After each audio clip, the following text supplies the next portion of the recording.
Hello guys!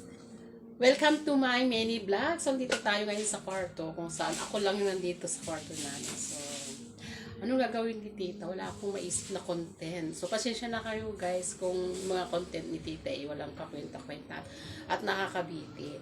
So, dito lang naman ako kasi nakita ko dito sa kwarto yung tinago ng aking anak. May tinago siya.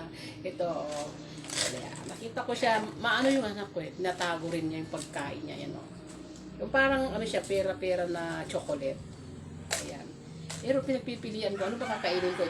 Kukain ba ako ng chocolate? O yung ganito. Ito, yung orange. Nabalatan na siya. Kagabi pa ito eh. So sabi ko parang gusto kong kainin. Kaso sabi ni Mr. Maasim daw, ito yung maasim. So ano bang gagawin ko? So ito na lang. Ito kainin ko.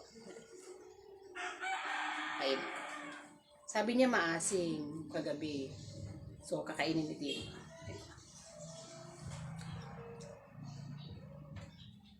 Maasim.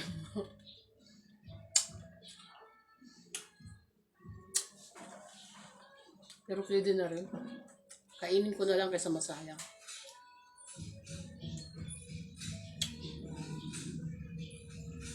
Mahilig naman ako sa maasim.